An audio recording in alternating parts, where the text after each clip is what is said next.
First of all, I'm really delighted to see you all here. I mean, this is a wonderful audience. Many of you I know already. And it's always nice to be in Sheffield with its connections to steel. Okay? It is the home of steel. So, I'm going to start off by talking about a unicorn which wandered into my house. I think I mentioned that I would have a surprise for you, and it was sent to me by Jeffrey Greenwood's family. And what I want to show you is that it's of course a very beautiful piece of artwork, okay? And it comes from the workshop of Charles Sentry, who was the brother-in-law of Jeffrey Greenwood. But what I want to show you is, in one foul swoop, this can explain the beauty of steel, right? The remarkable versatility of steel. So if you look at this, for example, that's been twisted quite a lot, okay? And yet it's not broken. And it will have hardened during that twisting as well. So we know that steel can be extremely ductile. You can see these beads here are little well deposits. So you can join steel, otherwise you could never make all these fantastic constructions that we marvel in. And the weld joints are in many different places, even here. So welding is an incredibly important aspect of steels. And you don't need to use any fancy techniques. You can make fast constructions using the welding technology. Now, it's probably difficult to see, but you can see iridescent colors on this object. And they come from the very thin oxide film on the surface, which gives light interference. So the color here for this unicorn is natural. And I'm going to show you that the crystal structure I can actually demonstrate to you during this lecture right now involves atoms of iron at the corners of the cube and in the center of the cube. Very simple experiment that I'm going to do. We'll show you the crystallography without any equipment like X-ray diffraction, transmission in electron microscopy, and so on. And the science of this experiment will become clear as I go along. So, here is the wonderful unicorn, and I have a set of fridge magnets here. And you can see they all stick. Okay? That immediately tells me that this has a body-centered cubic unit cell, which when you repeat, creates a whole structure of this steel. 99% confidence that this has a body-centered cubic crystal structure. Now, do you know why we don't see unicorns wandering about? I will tell you.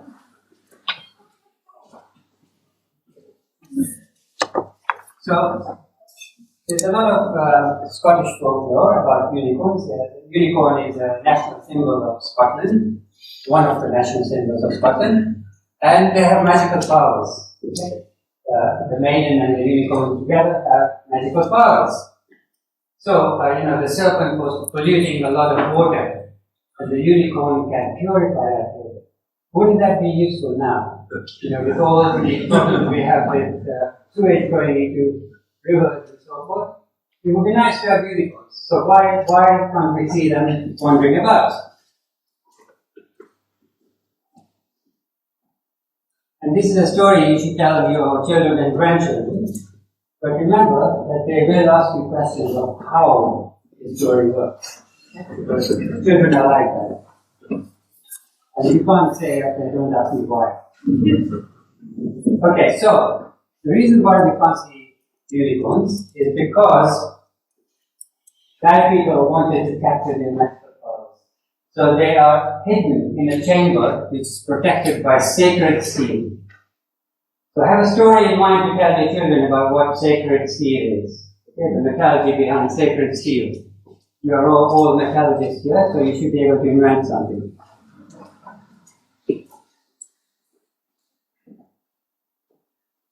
And you know, it's the fortitude of steel, the immense strength and toughness of steel that gets used as an adjective in many of our common language. So this company, Cambridge Quantum Computing, for example, and probably they're not doing any quantum computing, but quantum is a sexy word. And they have the temerity to copyright the name Iron Bridge for some software that they're selling. Whereas Iron Bridge itself was the first ever iron bridge made of iron. And the BBC uses steel to explain fortitude. So here are some women who won some kind of a match, and women of steel hold the key to getting this women's challenge final. So almost everybody knows that steel is strong. They may not know that it's tough, okay, but they definitely know it's strong. So when they look at an object of steel, there's a lot of admiration. So this is a very large object, and you know it looks really quite beautiful, and you can touch it and you can feel it. But the vast majority of people, including scientists in other areas, do not know that there is a secret inside the steel when you look at it closely. It is actually crystalline. There are millions and millions of crystals inside this object. And they may not even know what a crystal is. So you have to go back to Robert Hooke to understand what a crystal is. Now, this is a book that he published in the year MDCLXV. And I'm going to translate that, and I want you to add up the numbers. So M stands for 1,000, B stands for 500, C for 100. This is 50, 10, and 5. So what do you know? Were you listening? Were you paying attention? Sorry, 1665. So in 1665, Robert Hooke was the first one ever to understand that there must be some regular pattern in the crystal. And he was looking, obviously there were no microscopes or diffraction in those days, but he was looking at these crystals of alum, which is potassium aluminium sulfate, and he saw these nice facets on those crystals. And he thought there must be something inside these crystals which will be arranged regularly, you know, atoms and so forth. But he drew these diagrams to show that with the same regular arrangement, you can create all these different facets. Okay, so he was the first one to recognize that there is something periodic inside crystals. Okay? And it's not just periodic, it's long-range periodicity, because these are macroscopic crystals. Okay?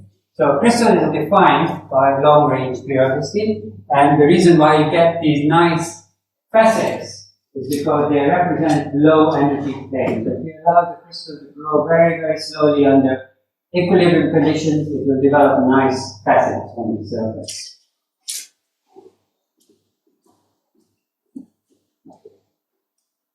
Now, these are crystals of pure iron brought back from the moon during the Apollo missions. Okay, so they are of the order of 3 micrometers in size, and you can see beautiful facets on those crystals. And you can see that the faces are not all the same, because the crystal is periodic and the distance in different directions don't have the same properties. Okay? So if you cut if the crystal grows with different faces, they will have different shapes. So this is a two-dimensional representation of periodicity, and you can define that exactly like wallpapers. Right? So wallpapers are produced in exactly this way. That you have a basic pattern here, okay? And you simply repeat that pattern, and the whole of the structure is defined. So you need just one unit cell to define the billions and trillions of positions of all the atoms in a crystal. Just one tiny unit cell repeating indefinitely. to define where all the atoms are inside your crystal. And that is in contrast to an amorphous material, where the atoms are arranged in a random direction, random position. So, in order to specify this, you would need to explain the location of every single atom in the material. This is also a crystal, and you've got one over here. It's a single crystal. It doesn't have the facets and so forth, but it has an aerodynamic shape. So the facets only develop if you give enough time for the crystal to adjust to the lowest energy state. But these are made by the thousands, okay, these crystals. They go in every single jet engine that you can think of, because you removed defects at the boundaries which allow very easy diffusion, and that means at high temperatures under stress, the blade would become bigger. So, the hottest blades inside your aircraft engine are single crystals. And I'm told that they are also made here in the Advanced Manufacturing Research Center in Sheffield by Rolls-Royce. Now, of course, this will be isotropic. That means the properties are the same in all directions. And that means that you don't have crystals scattering light. So they tend to be transparent. That's not the only reason for transparency, but this is glass, which has a structure which is random, and no crystals inside to scatter light. And the legend is that if you go to a really old church, you look at the windows, they will have scarlet crystal. I haven't seen that, okay, but that's the legend. So the glass will be frosty. So that's the definition of a crystal. And with modern techniques, we can see the positions of atoms inside crystals, and this image was taken using an instrument created by the late Bob Bohr in our department, and each dot represents the position of an atom. So it's now really quite routine to actually see atoms, and not only see atoms, but find out what those atoms are by measuring how long they take to fly between 2 points when you stimulate. Okay? So that's called feline microscopy, and he invented the word atom probe, which some of you may be familiar with. And from this and things like diffraction experiments and so forth, you can say that the vast majority of steel, the ion atoms are arranged like this. A cubic unit cell with atoms at the corners and in the center of the cube. But it's not actually a stable structure. This is not really a stable structure. Shouldn't be there. If you look at the old papers on first principles calculations, where they work out the energy of different crystal structures, this will not appear as the lowest energy to the hexagonal close back. So there's something missing here. The thing that's missing is that the ion atoms do not have completely paired electrons. Upstream and downstream paired electrons. There are lonely electrons in the ion atoms. And that means that if you think about an electron as a current going round and round an axis, like this, okay, this is a really good application of a physical. But then a spinning current will produce a magnetic field. And that's why we have the magnetism, because it turns out that the spins on every single atom are pointing in the same direction at room temperature. And that's why I can stick the magnets to that unicorn. That's it. Okay? So it's the unpaired lonely electrons on the ion atoms which give us the magnetic moments. Now, that means that if the moments are all aligned, there is a degree of order. And temperature does not like that order. Temperature will tend to introduce disorder. So if I heat, so the magnetism is the only reason why the body-centered cubic structure is stable. Without that, you would be stuck with a hopeless lattice, hexagonal closed pack, which has very few slip systems, and we would not have civilization. So, thank magnetism when you go home. Now, if I heat the steel, then the moments, magnetic moments will become disoriented, and you will lose that magnetism. And another crystal structure comes into play, which is this one here, face-centered cubic. You have atoms at the faces of each cube and at the corners.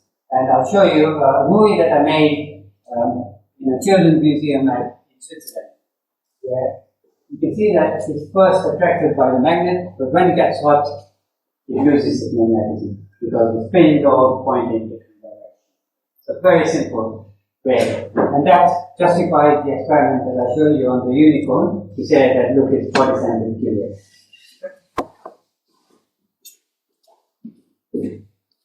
Now, this space-centered cubic structure is very good. Okay? Lots of Swift systems and really quite tough. And if I ask you a question, right, somebody should answer. What is the largest rocket in the world made of? The largest rocket ever made in the world, what is it made of? Loudly? That would be the almost the right answer. Almost all rockets, like Ariane and the Apollo missions and so forth, are made from aluminum lithium alloys. And they're quite thick because aluminum is not particularly strong. And they have to have a lot more resistance by putting tiles to heat during various processes. Right? And joining aluminum for these rockets, the modern way is by friction stir welding. So you need equipment which involves really long distances and buildings in which it is done. The maverick person, Elon Musk, decided, look, how are water tanks made? By taking cylinders and putting them on top of each other and welding. Why can't we make this out of steel? And he did. The largest rocket ever made is this. This is what he calls the Starship. And his idea is to go to Mars. In Mars, the atmosphere is not as dense as on Earth, so you have to enter at a glancing angle. So heat resistance is even more important. Aluminum just won't do. So he and Charles Cuban, who I knew since he was in shorts, created this. Okay? It's made from 3 millimeter thick stainless steel, which has been cold rolled to achieve a strength of more than 2 gigapascals, even at cryogenic temperatures, because the fuel that you use in there is at something like minus 180 degrees centigrade, the liquid oxygen. So, that is just the spaceship. Yeah? And this is the booster system. 32 engines at the bottom, which all have to light simultaneously. And it has had 3 tests. The last one was very successful. It's designed, although not yet achieved, to re-enter vertically so that you can use it again and again. And the great thing about this is that the welding of stainless steel is incredibly easy. You just take standard laser and a robot and you just go around the circumference and you build stuff. Now, people in the old days, when they tried to make rockets out of steel, they would collapse under their own weight because the steel would be very thin to take advantage of its strength. So they would have to pressurize them. In this, you don't need to pressurize. You don't worry about sunlight coming from just one side and putting water. So they've done really good engineering design. We produced cold rolled stainless steel, which can sustain without pressurization. The height of this rocket is incredible. Now, Elon Musk being Elon Musk, he received a toy car from China, Tesla. And of course it's die-cast, So he told Charlie Cuban, look, why can't we make the chassis in one custom? And he gave him lots of money to do this. So it's now produced as die-cast 4 pieces rather than just one, the chassis of the Tesla. And the second concept that Elon Musk has, and you may or may not like him, but he is fantastic, okay, in my book. This is actually in my book as well.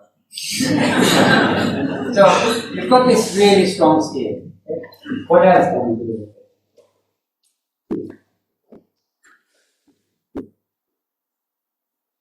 This is the so-called Cybertruck. And I've looked at independent, in order to write a book, you need not just take propaganda, but you actually do some research. And I've checked that the aerodynamics of this are better than normal trucks, both in the sense of holding onto the road and going through the air. And people think this is a really bizarre shape and very interesting shape. But do you know why it is so unusual? It's because you can't form something which has a strength of 2 gigapascals. You can only bend it. So you have all these bends which you can easily make, but the ordinary idea of forming goes out of the window. For this, you don't need any forming presses or equipment. You just need to bend the steel, which is rolled into sheet. Absolutely brilliant. So to manufacture it, and of course it's laser welded as well, to manufacture it is almost an order of magnitude easier than normal vehicles. And this is an electrically powered, what the Americans call a pickup truck. Okay? And it charges a lot of money for it. I've seen something of the order of $80,000.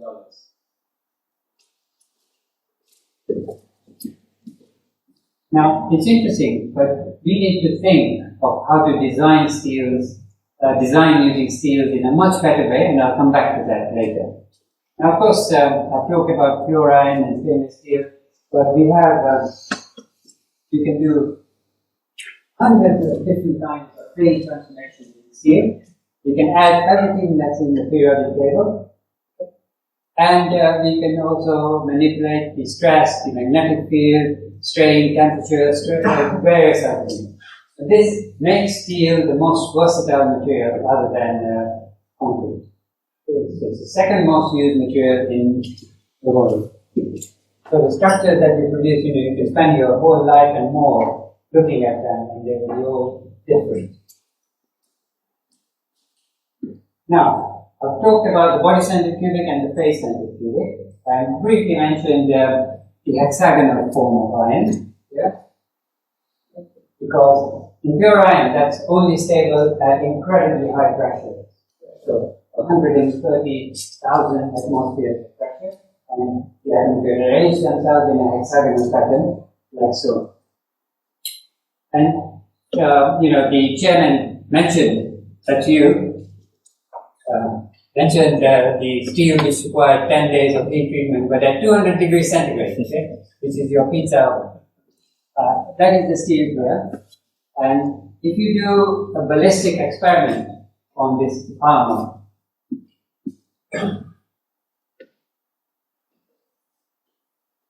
this is provided by British Steel, actually did this movie. And the reason why we have holes in the armor is because the edges of the hole help to break up the projectile. But momentarily, this material experiences the pressure enough to get the hexagonal shape. So this is an experiment done in our Cavendish where you're firing things in a controlled way at the steel, and you can see that it starts to deviate at about 13 gigapascals, which is the very high pressure that I talked about, because it's undergone a momentary transformation into the hexagonal structure. As soon as the pressure goes, it goes back. So, hexagonal iron requires very high pressures to produce, and there's probably, almost certainly, 10 to the power of 23 kilograms of solid hexagonal iron in the center of the Earth. Now, how do we know this? You can't, according to the movies, journey to the center of the Earth. Okay? So, what you do is you put explosives in order to get longitudinal and transverse sound waves going through the system. And from that you can gather information like measureless and so forth and so on. And of course, there are an awful lot of papers published on calculations which say that at the center of the Earth, even though the temperature is 6,000 Kelvin, it will be something like a hexagonal structure. And we sometimes think that planets like Jupiter are gas giants, but it's very likely that at the core there is iron, and iron is the most stable element in the universe. Right? So if you don't work on iron, you will eventually lose your job because that changing the iron.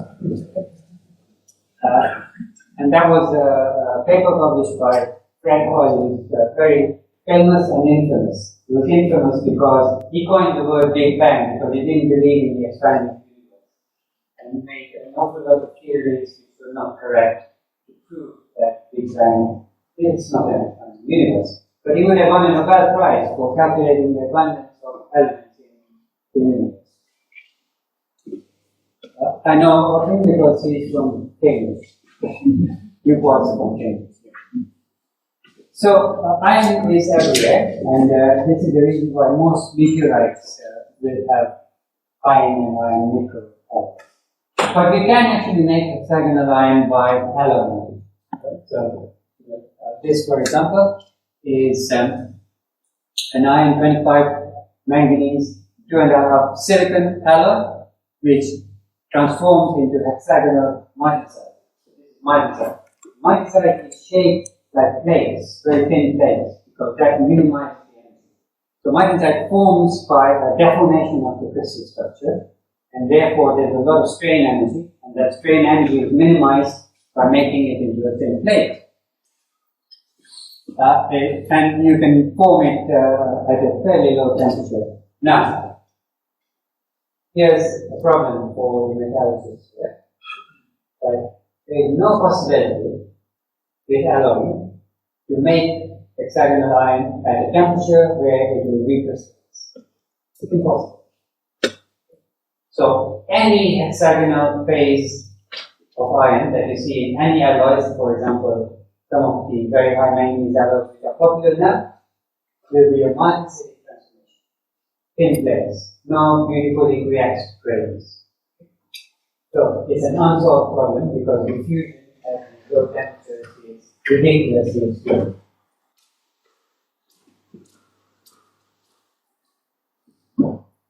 So how does martensite form?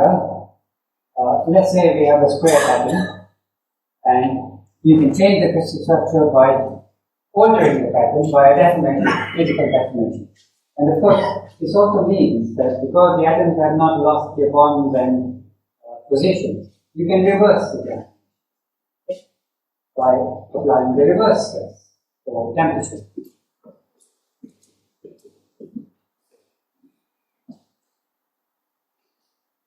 Okay, so a lot of you will have seen shape memory alloys, and here is not a steel, it's a nickel titanium alloy. And you can see when you transfer it from cold to hot, it changes its shape. There's no mechanism, engineering mechanism inside that. It's just a lump of material with nothing inside, and it changes shape. And now when you cool it again, you see it goes back to the shape.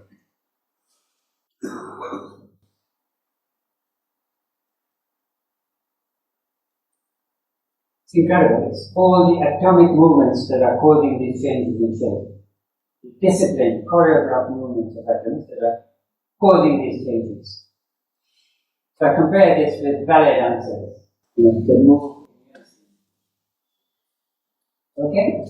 Now, I said to you this is not steel. So I'm going to show you a really impressive example of shape memory steel changing the world.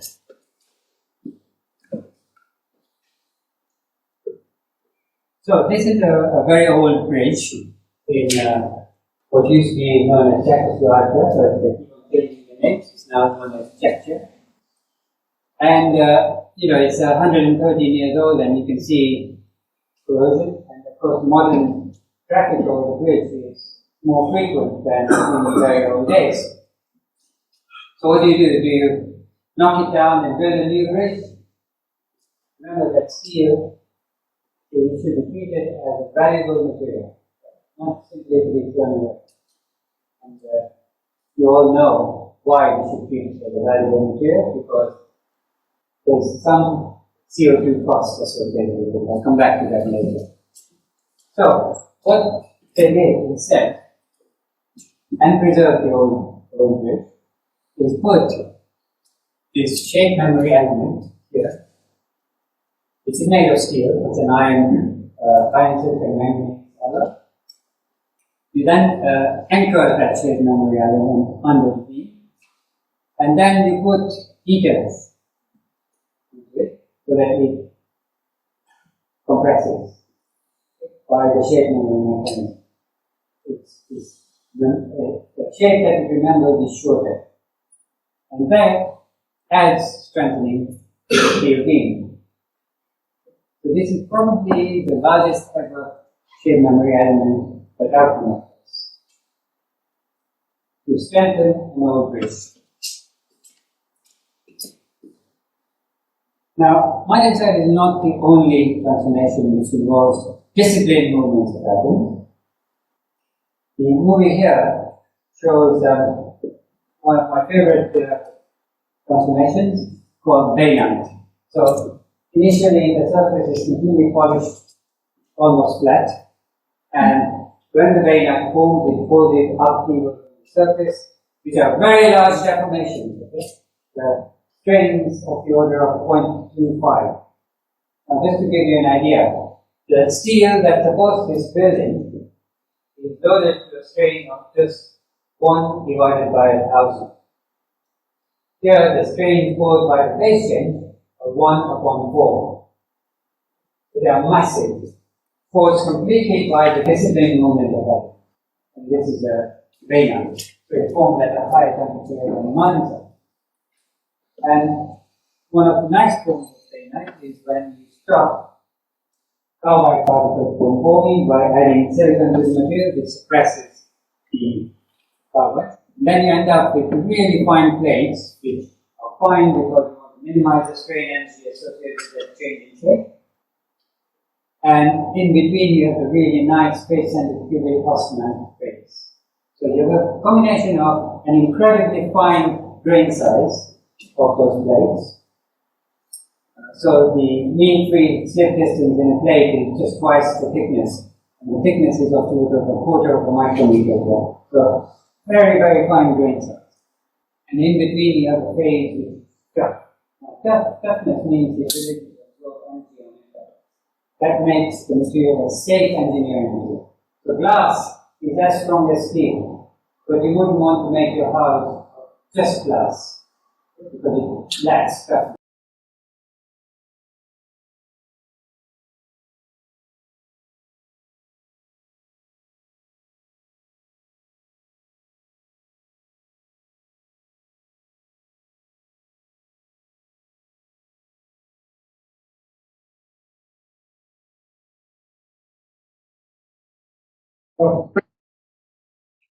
You get it. Complete range of properties, depending on what you want to do with the steel. And the next slide that I'm going to show you, is extraordinary. So this is what the chairman was saying, that I wanted a heat treatment at 200 degrees centigrade for 10 days. And if you look at the optical microscope, there's nothing special there. When you do a transmission electron microscope, the plates here, because they are formed at 200 degrees centigrade, are finer than carbon nanotubes. And you can make thousands of tons of it. So the scale of the plates, 20 nanometers means 20 billionth of a meter of plates. And you still have a nice mixture of austenite and Now, our calculations show that we could actually change the temperature at which the plates form, even at room temperature, make them at room temperature. It should be incredibly fine. But there is a catch.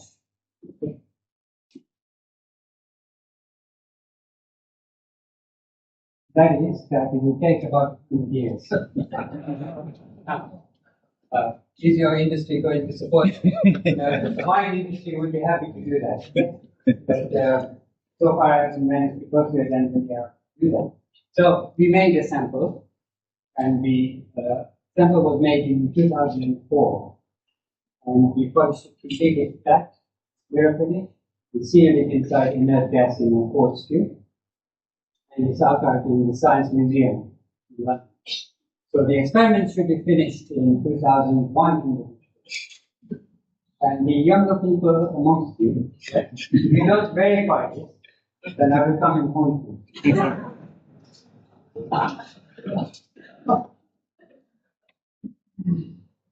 Now, in civil aircraft engines, this is a big.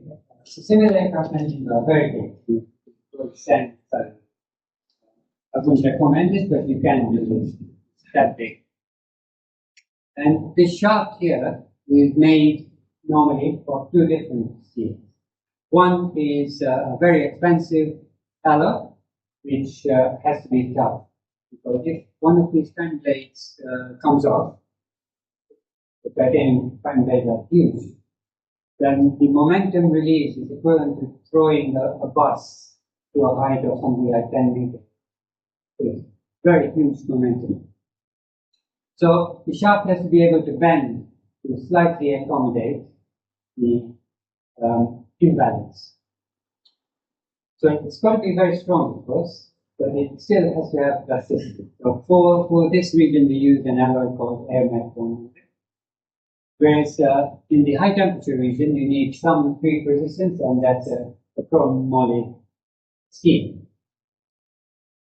And you have to join these two up.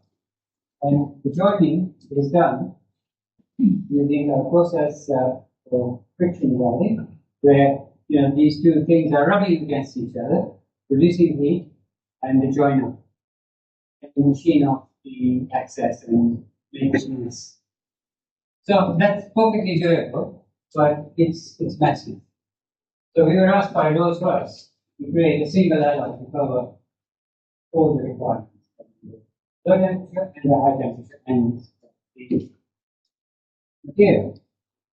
It still has an advantage over nickel alloys because nickel alloys are much more dense than steel, of the order of 8.5 grams per centimeter, compared to 7.8 grams. So we made this actually really quite rapidly came out with a solution that we are not going to use carbides. We are using two intermetallic compounds. One is called sigma phase. Normally, sigma phase, people throw up their hands and say, but these are very fine particles. These are the sigma phase particles, and these are nickel aluminium compounds. And we have a patent, a granted patent for this technology. And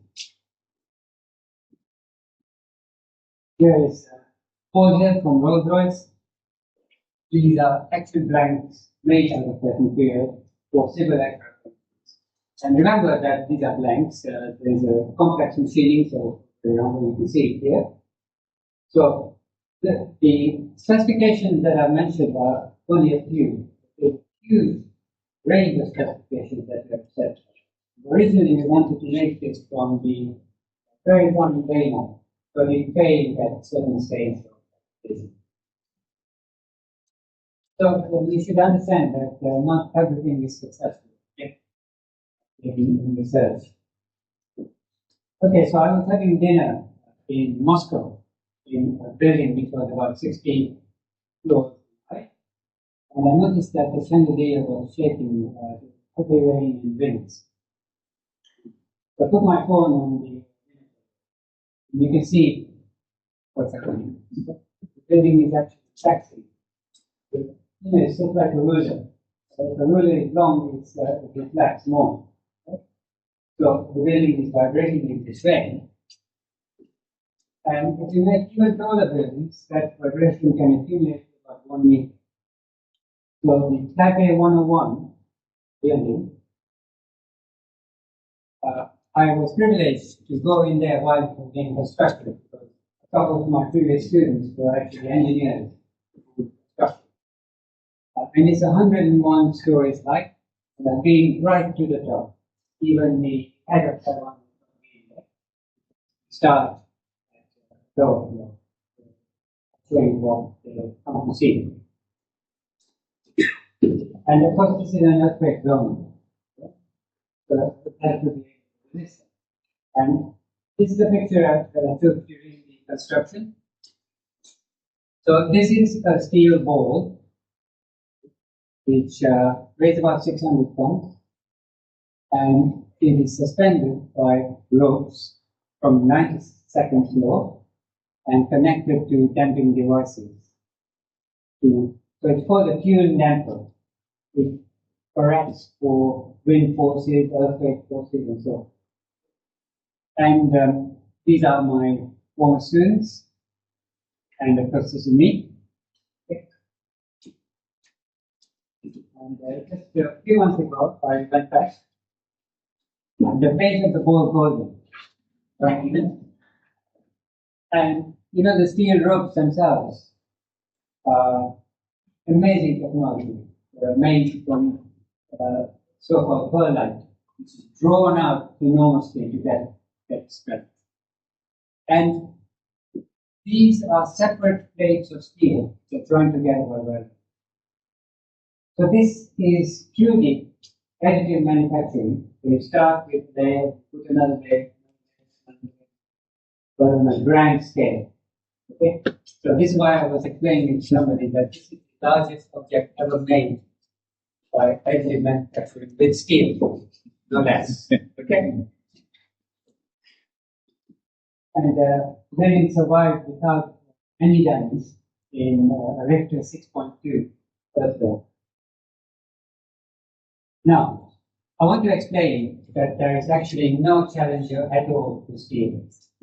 Steel production has gone up from about 600 million tons per annum when I wrote my book on Veda in 1990 to something of 2.2 billion tons per year, and rising.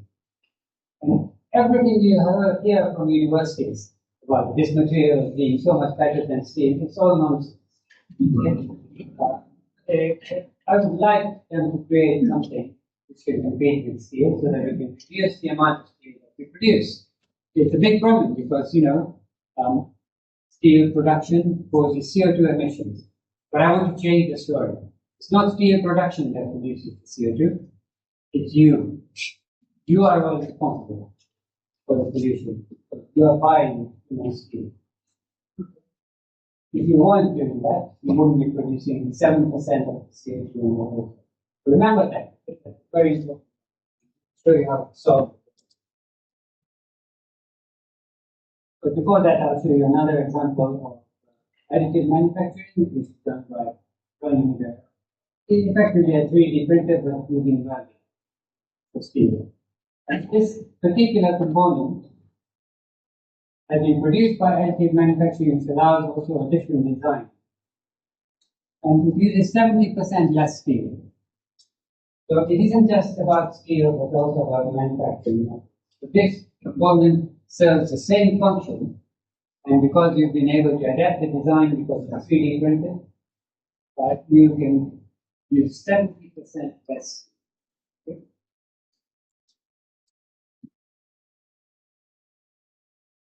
There was a project that we did with Bhadeshia many years ago, where instead of using an I-beam, we used a beam that has a shorter bit at the top and a longer bit at the bottom.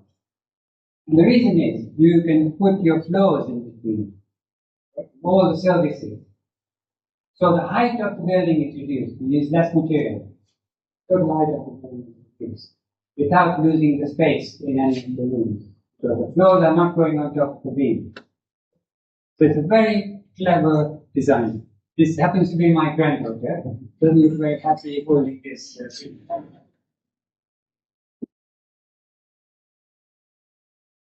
And in Brazil, they did a real study in which they made using commercially available steel which is better. So by using microalloy steel instead of the normal construction steel which is used throughout the world, they could make a slender beam than ordinary use. And they actually put up buildings which are four because they need it. And, different construction stages, located somewhere around here. Look at these results. So there's no research and development here. The steel is already available, but it's more expensive. So ordinary steel, total weight, say we set it to 100. This only uses 78%. The price is higher, but the total cost is reduced because you're using less steel, and you save huge amounts of CO2, and you use less steel. So we need to be clever about design. So I have a watch here, which is the kinetic auto relay, correct? So that means that it gains energy every time I move. It's not winding up the spring, but it stores energy every time I move. And auto relay means when I put it on my bedside, it goes to sleep. And next time I put it on, it automatically corrects the hands. You can see the hands moving to the right. Why did I buy this? It cost me about 300 pounds. Not because I couldn't buy a much cheaper watch which tells me the time accurately, but because I like the concept. So in steel, we need to think like that. We need to actually concentrate on design. And this is a fantastic story, and it's also appeared more recently on the BBC in another part. This is focused around Indonesia, where dynamite fishing was quite common. Yeah? And that, of course, destroyed vast areas of coral reef. So what do? Well, steel comes to the rescue. You make frames like these, okay? Straightforward rebar, not expensive. And you attach to it coral, living coral, coral is a living thing, and you leave it there. And I've got permission to use all these images. Look at what happens. The same coral. Now, can you spot the steel? Yeah. And recently there was a story of coral reef around India, where they've done the same thing. That was just a few days ago on the BBC.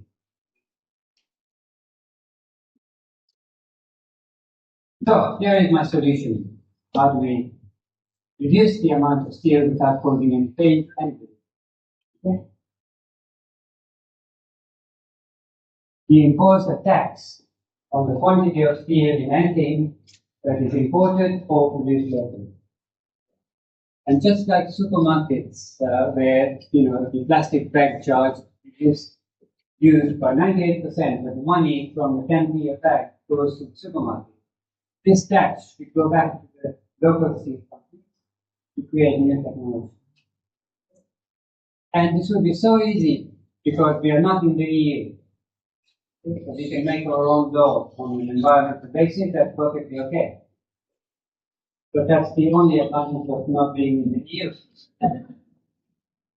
And I reckon that the problem could be solved in 4 years, and we could cut steel consumption by 25%. That figure of 25% comes from the case study that I'll show a few of the case studies. And tax is normally a dirty thing. People don't like tax. But I'm going to show you examples where you're quite happily accepting a doubling of cost. Okay.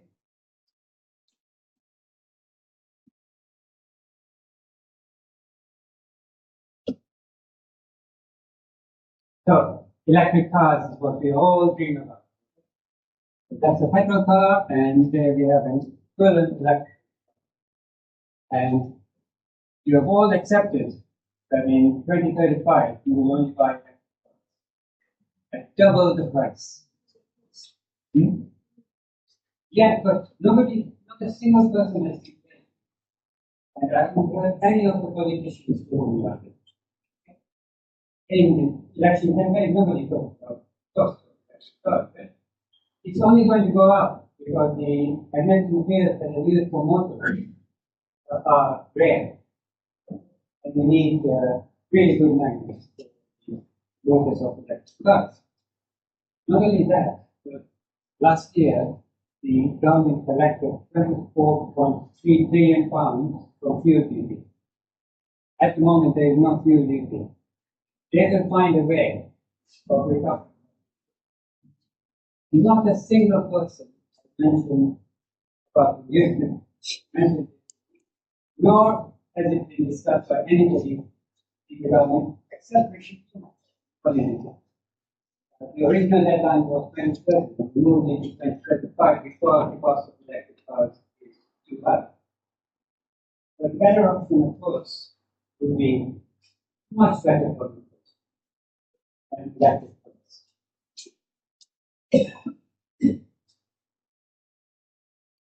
Now, I'm showing you this slide from 1956 because it shows the strength of single crystals, tiny single crystals of iron. The scale is here. And you can see that we can easily go to about 15 gigapascals in strength. But as you increase the size, the strength collapses to normal. The reason is that there's some basic science which tells you that the number of atoms in your object increases. Just a clear example of that, and before that, carbon nanotubes. So the claim is that graphene is 200 times stronger than steel. So I've redone this calculation. I was invited to give a talk at a graphene conference. And I can have it. So let's say that the strength of graphene is 200 gigapascals, even though it's calculated in a dodgy way. But we have already achieved in a crystal of iron of the same size as the graphene, a strength of 14.5. So at most, graphene is 9 times stronger than steel. But the strength of graphene collapses as soon as you scale, and the same applies to carbon nanotubes. Because you can't say, okay, I've got this strength at a very small size, and therefore I can change the world. And this is a very simple equation that I'm going to show you. Where this is the energy of a defect, and this is the number of defects. And this is a term which basically tells me that, look, if you put a defect, then the number of ways in which you can arrange the atoms increases dramatically. Because the defect can be in many different positions, and that's called entropy, and that favors the defect. This opposes the defect, this favors. So by differentiating that, setting that to 0, we can find the number of defects as a function of the total number of atoms we have in the system. And, this is the fundamental reason why the strength of graphene collapses and carbon nanotubes collapses. And when NASA put forward $17 million for a rope of 200,000 kilometers as a lift into space, made from carbon nanotubes. I sent them this paper, and we won't hear about this anymore. So it's complete nonsense to talk about graphene as a substitute for fuel. And I can tell you that there is no single application, structural application of graphene at all. Okay, going back to these moon crystals, I wanted to use this image in my book on steels, the 5th edition, the Chronicle. And I put it in my draft, but I was very uncomfortable because I saw these 5-sided faces. Okay? 5 is not a number that symmetry likes in long-range periodicity. I just couldn't understand why we have these 5-sided faces. So what do you do when you're stuck?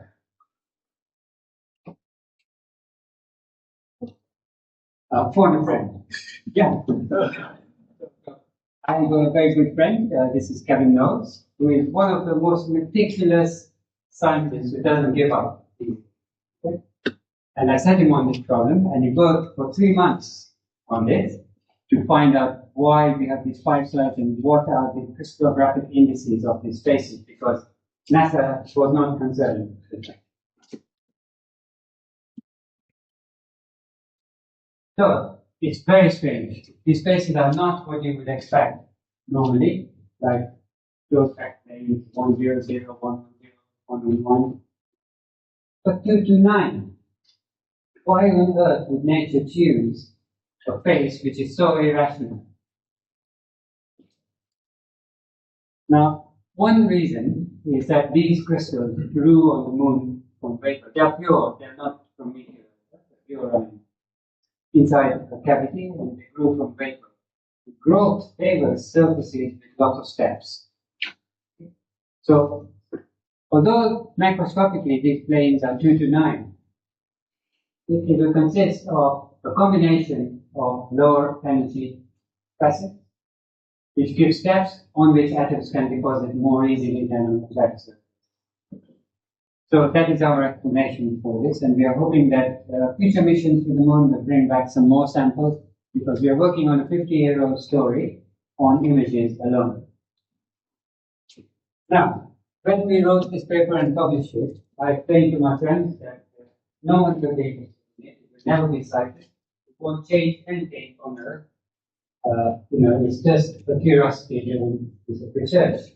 Just a couple of days ago, the paper was cited. I was very shocked and surprised.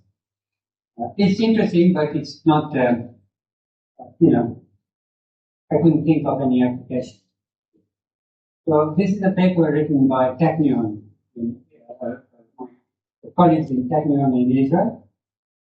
And what they wanted to do was to create small particles of platinum which have abnormally high index surfaces. Because, the chemical activity. And these particles may be used in catalysis. Who knows what functional properties you might give making the basic hot in the sense of high indices. So they made some very small single crystals of platinum on substrate. So there are only 2 different orientations of the platinum crystals here. And then compress them. Now remember, these are single crystals. When you compress them, it's actually shearing happening. And they produce traces which are not expected as we put. They say that these might have some functional properties, they haven't actually. But after I sent them a message, within a few minutes to use the images, for permission to use the images, I had a response within a few minutes. Okay? A positive response. Right. The common legend in all textbooks, including the previous edition of our book on steels, and this is my copy of the Cottrell's famous introduction to metallurgy, which I had as an undergraduate. All of them will say that high carbon monoxide is not of practical use, because it will break, brittle. And you can see that even without applying a stress, the plates of monoxide can cracks.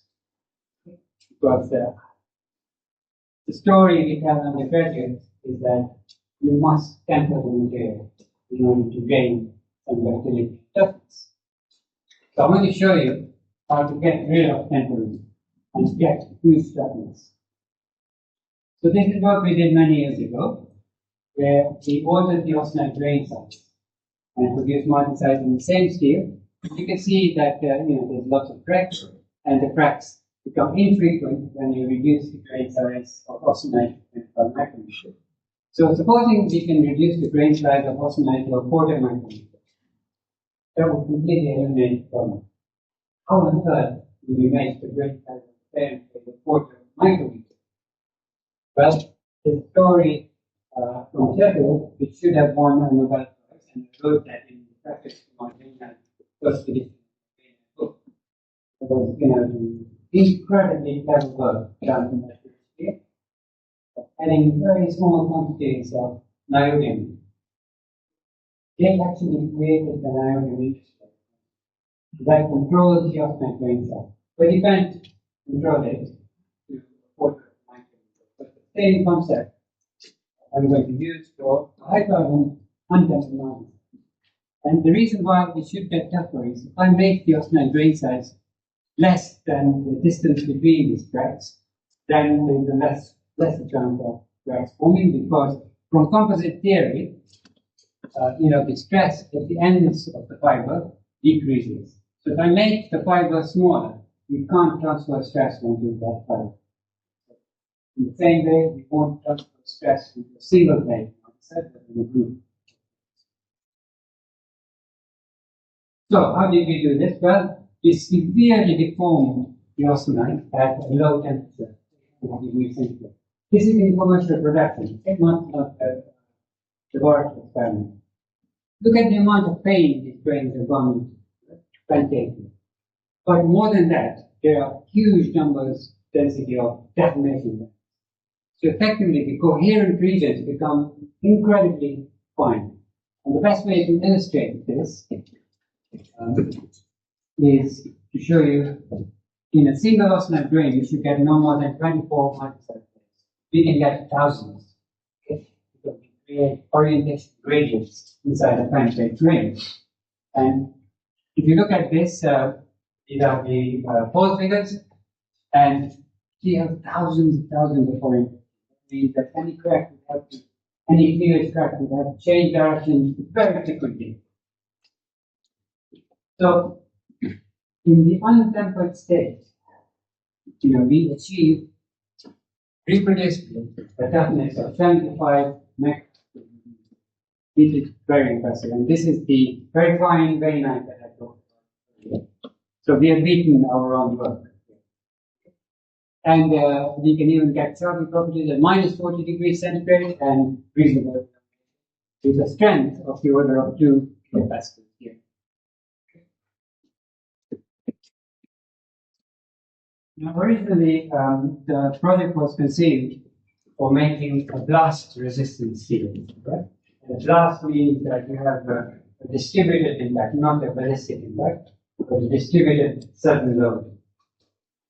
Now, I don't want students playing about with explosives, and I wouldn't know how to do that anyway. But in our engineering department, what they do to simulate the blast is fire a foam of aluminium onto the surface of a clamped piece of steel. And the steel here should remain continuous and not deflect too much. So that's the foam being fired, and the material survives the impact at 445 meters per second. Now, that's good, but if you want a large-scale application, it's got to be civilian. So the same material we are putting. We looked at a phenomenon called impact wear. That means you're not just scratching the surface, but you're also hitting it. Mineral particles. And this is a movie of some work we did in collaboration with a university in Finland who have very good equipment. So this is a slowed down movie of the steel impacting particles of granite.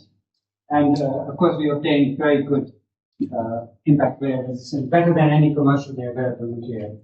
But again, that's a laboratory test. Right? Proof of the pudding is always that we put it in service because there are many other variables. So, we installed the material in a place where there were a lot of problems of erosion. So, this is the normal steel that is used when mineral particles impact onto this surface. And it's coated with a hard facing alloy, which makes it expensive as well. High chromium hard facing alloy. Within 3 months, that is what you see. Now we put our steel in that location, and for years you cannot perceive the damage on the surface. It's only 6 millimeters thickness. So this is actually many years of service, including the pandemic. Okay, so I'm going to leave you with a question. It's some homework, because I noticed that the good students we can sit in front and they have done So the homework is there anything that is 10 billion times stronger than steel? Okay? And yet, has a ductility which is impressive, 10%. And you can make it as large as you desire. 10 billion times stronger than steel. Okay? So the answer is in this book, the 5th edition of the book, and I won't tell you the answer. Okay, so you have to look it up. And actually, there are many other books which are available on my website, which you can download freely. So there's a huge amount of other material. I reckon that this is the largest resource on metallurgy anywhere in the world, freely available, no logging on, you just take it. And there's approximately 1 terabyte of information taken every month from this website. I think that is the last slide. Yes, it is.